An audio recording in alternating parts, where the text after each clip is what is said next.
तो इस कहानी की शुरुआत में हम एक आदमी को देखते हैं जो शिकारी था। अपनी बेटी के साथ जानवरों को पकड़ने के लिए ट्रैप्स लगा रहा था, जो एक किस्म का जाल होता है किसी को भी उसमें फंसाने के लिए। साथ ही जो पुराने ट्रैप्स में जानवर फंसे थे उन्हें भी वो निकाल रहा था। इनके साथ यहाँ इनका डॉग भी था और वो आदमी रेडियो के जरिए अपनी वाइफ से बात करता है जिसका नाम एन था। वो उसे टाउन जाकर कुछ जरूरी सामान लाने को कहता है। अब ये 3 लोग थे इस फैमिली में जो शहर से दूर यहाँ जंगल में रहते थे। इनका गुजारा जानवरों की खाल को बेच कर होता था जिन्हें ये अपने ट्रैप्स में पकड़ा करते थे। उनका गोश्त पकाकर ये खा लेती थी और खाल को बेच दिया करते थे। अब इनके पास पैसे कमाने का ये इकलौता ही जरिया था क्योंकि शिकार के अलावा इन्हें और कुछ नहीं आता। तो इस वजह से एन का हस्बैंड अपनी बेटी को भी ये काम सिखा रहा था, मगर वो अभी इस काम में इतनी माहिर नहीं थी। वो बार बेटी ट्रैप्स को चेक कर ही रही थी कि देखते हैं कि उनके ट्रैप से जानवर गायब है। जो देखकर उसकी बेटी कहती है कि ये काम जरूर उसका हो सकता है। वो वापस आ गया है। वो यहाँ भेड़िए की बात कर रही थी जिससे हम समझ पाते हैं कि ये पहली बार नहीं हुआ, ऐसा पहले भी होता रहता है। उधर एन जानवरों की खाल लेकर एक स्टोर में उन्हें बेचने के लिए जाती है जहाँ वो काफी परेशान नजर आ रही थी क्योंकि खाल की कीमत गिरने की वजह से ना तो उसे सही पैसे मिलते हैं और ना ही खाने के लिए इतना सामान मिलता है। दुकान का मालिक उसकी परेशानी देखकर कहता है कि आम जानवरों की खाल के इतने ही पैसे होते हैं, अगर आपको ज्यादा पैसे चाहिए तो आपको भेड़िए की खाल लानी होगी। मगर फिर भी एन परेशान ही थी ये सोचकर कि मैं भेड़िए की खाल कहाँ से लाऊं। वो वहाँ पर लगी पोस्टर्स को भी बड़ी गौर से देख रही थी जो किराए के घर के थे और अच्छी जॉब की। उसकी शक्ल देखने से लग रहा था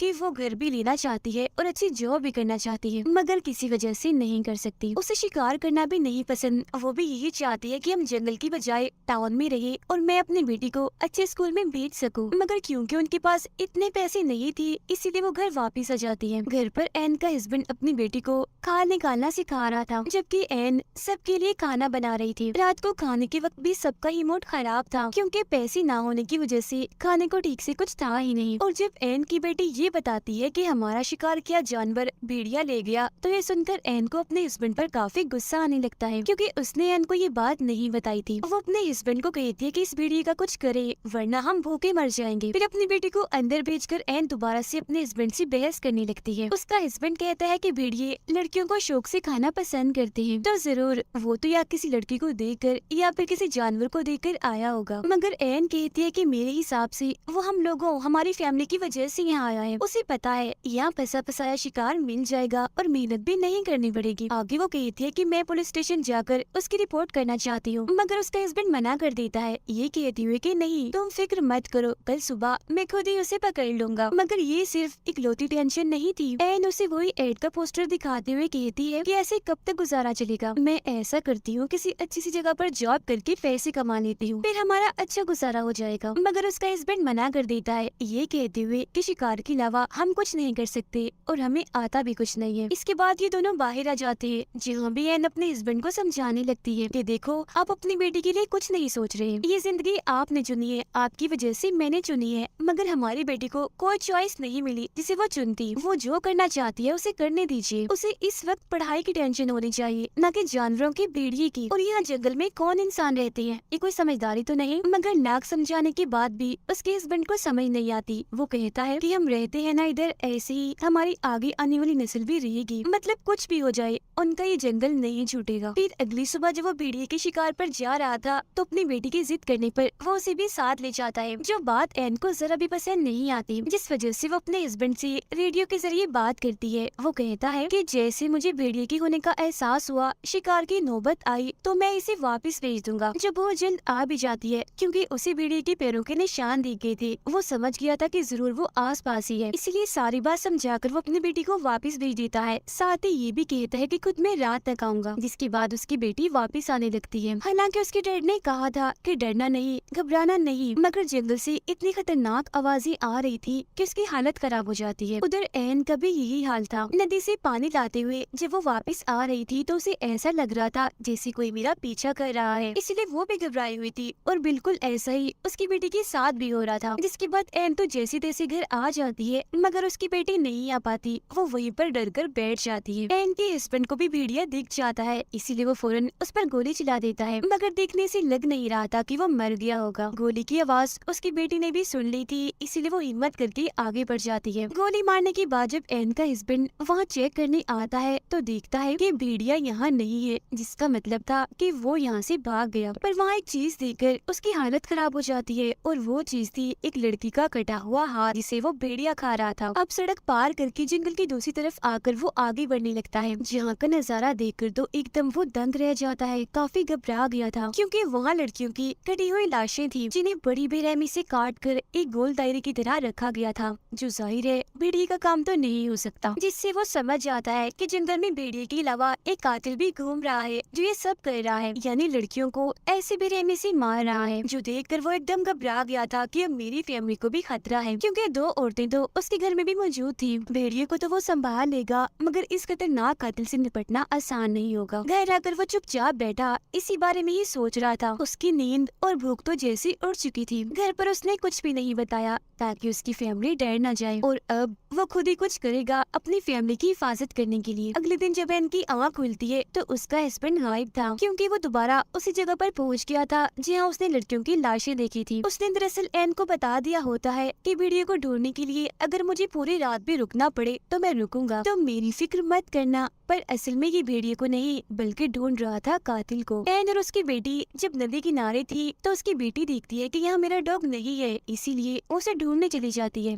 मगर तभी उसके सामने वही भेड़िया आ जाता है जो इनकी तरफ बढ़ने लगता है। उसे देखकर एन जोर से चिल्लाने लगती है, क्योंकि उसके दिमाग में सबसे पहले यही आइडिया आया था और उसका ये आइडिया कामयाब भी रहता है, क्योंकि भेड़िया वहाँ से भाग गया था। और अब ये दोनों माँ बेटी बगैर टाइम ज़ाया किए फौरन अपने घर आ जाती हैं। पर क्योंकि उनका डॉग तो बाहर ही रह गया था, इसलिए एन गन लेकर उसे ढूंढने चाहती है, जहाँ उसे डॉग मिल तो जाता है मगर मरा हुआ, क्योंकि भेड़िए ने उसका भी काम तमाम कर दिया था, जिसकी मौत से एन को काफी दुख होता है। वो वापिस आकर अपनी बेटी से झूठ बोल देती है कि अभी तो डॉग नहीं मिला, जब तुम्हारे डैड आ जाएंगे तो हम उसे ढूंढ लाएंगे। डॉग की मौत के बारे में उसने अपनी बेटी को इसलिए नहीं बताया होता ताकि वो डरे ना, उसे अपनी जिंदगी खतरे में ना लगे। तो अब यहाँ हमें बता दिया गया है कि इस मूवी का नाम हंटर हंटर क्यों है, क्योंकि दरअसल ये हंटर इन्हें शिकारी फैमिली दो हंटर्स के बीच फंस गई है, जिन दोनों से ही इन्हें अपनी जान का खतरा है। एक तो है भेड़िया और दूसरा है वो कातिल। खैर अब ऐसी ही सुबह हो जाती है, मगर एन का हस्बैंड ना खुद वापस आया और ना ही उसका कोई फोन आया। दोनों माँ बेटी फिर अपने ट्रैप्स को चेक करने जाती है, जहाँ आज भी इनका एक शिकार गायब था। वहाँ एन को एक अंगूठी मिल गई थी, जो देख एकदम वो कांप जाती है, क्योंकि जरूर ये उस लड़की की होगी जिसे भेड़िए ने खाया है। इसीलिए वो सीधा चली जाती है पुलिस स्टेशन भेड़िए के खिलाफ रिपोर्ट करने, ताकि उसे पकड़ा जाए। उधर पुलिस ऑफिसर्स के बॉस एक भालू की लाश को लेकर जब पुलिस स्टेशन वापस आ रहे थे तो उन्हें रास्ते में एक खाली गाड़ी दिखती है, जिसे पहले तो वो गौर से देखते हैं, मगर उस पर ज्यादा ध्यान न देते हुए वो पुलिस स्टेशन में आ जाते हैं, जहाँ एन पहले से ही मौजूद थी। एन उन्हें सारी बात बता देती है, जिस पर वो कहती है कि कुछ नहीं हो सकता, क्योंकि आपका एरिया हमारे अंडर नहीं आता। साथ ही हम भेड़िए को भी नहीं पकड़ सकते, क्योंकि उसकी कोई गलती है ही नहीं। वो कोई इंसान थोड़ी है, वो जानवर है, उसे कोई समझ नहीं है। वो तो वही कर रहा है जो उसकी आदत है, जो वो हमेशा से ही करता आया है। जंगल में आप रहते हैं, शिकार आप करते हैं, तो 100% गलती आपकी है, न कि भेड़िए की। तो अगर कार्रवाई होगी तो आप लोगों पर होगी, न कि भेड़िए पर। अब मदद तो नहीं मिली, इसलिए एन को थोड़ा बहुत खाना लेकर ही घर वापस आना पड़ता है। फिर वो अपने डॉग को दफनाकर एक हिरन के बच्चे को मारकर अपने साथ घर ले आती है।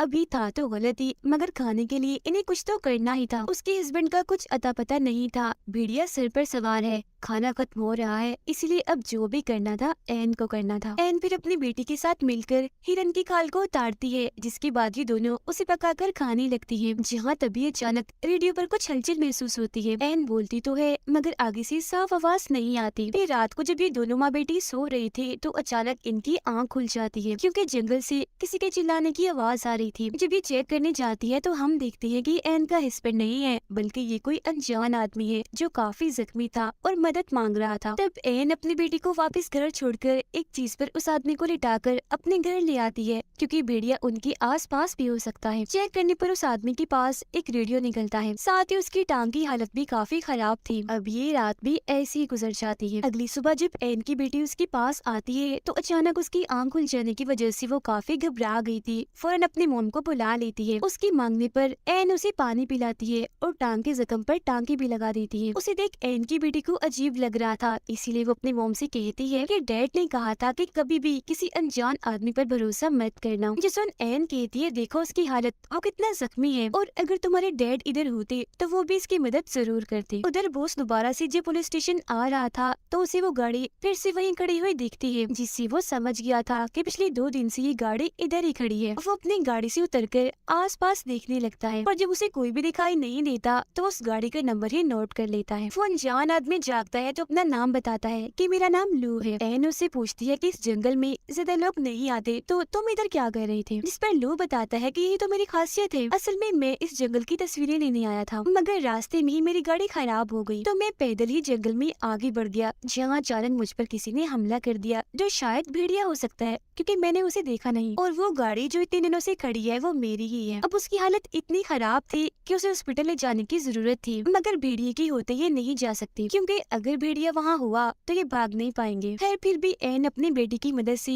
उसे गाड़ी तक ले जाने की कोशिश करती है, मगर रास्ते में लोग दर्द से चिल्लाने लगता है, इसीलिए उन्हें दोबारा से घर वापस आना पड़ता है। दोनों माँ बेटी ने अब जहर लगी गोश्त के टुकड़े वहाँ फेंक दिए थी, साथ ही ट्रैप लगाकर वहाँ आग भी जला दी थी ताकि लोग उस भेड़िए से बच सके। उधर बोस गहरी सोच में पड़ा हुआ था क्योंकि पिछले काफी वक्त से लगातार लोग गायब हो रहे हैं, खास तौर पर लड़कियां, जो सिलसिला अभी भी जारी है। अब हालांकि उसकी ड्यूटी खत्म होने में सिर्फ 1 ही घंटा रह गया था, मगर फिर भी वो उस गाड़ी को चेक करने जाता है, जो उसकी सबसे बड़ी गलती थी। वो निशानों का पीछे करती आगे बढ़ ही रहा था कि तभी उसका पैर एक ट्रैप में फंस जाता है। वो उसे छुड़ाने के लिए जैसे थोड़ा हिलता है तो हाथ भी फंस गया था, जिससे जाहिर है ये अब यहाँ फंस चुका है, कहीं भी नहीं जा सकता। और ये ट्रैप जरूर एन के हस्बैंड ने लगाए होंगे कातिल को पकड़ने के लिए, मगर ये बेचारा इसमें फंस गया। उधर गन लेकर एन पूरी तरह चौकन्ना खड़ी थी, मगर पूरी रात बीत जाने के बाद भी ना तो उसका हस्बैंड वापस आया और ना ही भेड़िया। पुलिस स्टेशन में जब एक ऑफिसर आती है तो वो उसकी वाइफ का वॉइस मैसेज सुनती है, जिसमें वो कह रही थी कि बोस कल रात घर वापस नहीं आए। अब ये ऑफिसर रेडियो के जरिए उनसे बात करने की कोशिश करती है, मगर वो कोई जवाब नहीं देती, इसलिए अब वो भी उस जगह के लिए निकल जाती है। उधर एन को भी अपने हस्बैंड की फिक्र होने लगी थी, इसीलिए वो नक्शा लेकर अपने हस्बैंड को ढूंढने के लिए निकल जाती है। उसे एक ट्रैप में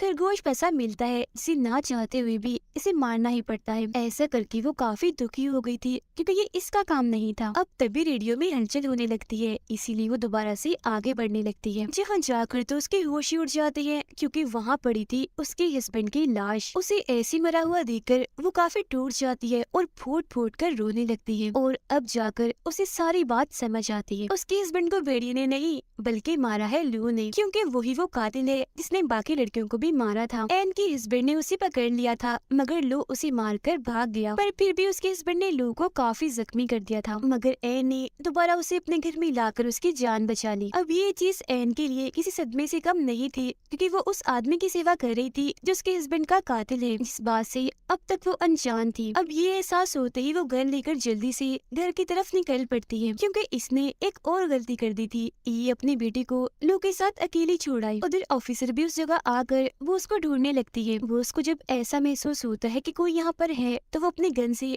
2-3 गोलियां चलाता है, जिससे बहुत जल्द ऑफिसर उसे ढूंढ लेती है और उसे ऐसी ट्रैप में फंसा हुआ देखकर फौरन यहाँ मदद बुला लेती है। एन बड़ी ध्यान से घर के अंदर जाती है, देखती है कि उसकी बेटी बिल्कुल ठीक है और बड़े आराम से सो रही है, मगर यहाँ वो कातिल नहीं था क्योंकि वो तो छुपा हुआ था दरवाजे के पीछे। फौरन ही वो एन पर हमला कर देता है, जिस जोर जबरदस्ती में एन की गन से गोली चल जाती है। जो आवाज सुनकर उसकी बेटी की आंख खुल गई थी, वो यहाँ आकर देखती है, मगर कोई फायदा नहीं होता क्योंकि तब तक एन को लू ने मारकर बेहोश कर दिया था। जंगल में पुलिस भी आ गई थी, मगर इससे पहले वो बोस को ट्रैप से आजाद करते बोस अपना दम तोड़ देता है। अब इन्हें यहाँ खून के निशान दिखते हैं, जो देखकर सारे पुलिस ऑफिसर्स जंगल में आगे बढ़ते हैं। एन को जब होश आती है तो लू उसे ट्रक की चाबी मांगता है, जिस पर वो कहती है कि एक शर्त पर, पहले बताओ कि मेरी बेटी कहाँ है। इस बात का तो वो कोई जवाब नहीं देता, मगर कहता है कि ऐसा कभी भी ना होता अगर तुम्हारा हस्बैंड अपने काम से काम रखता और बीच में ना आता। अपना राज छुपाने के लिए पहले तुम्हारे हस्बैंड को मारा और अब मैं तुम्हें भी मार दूंगा। जिसके बाद वो अपना सारा सामान जलाकर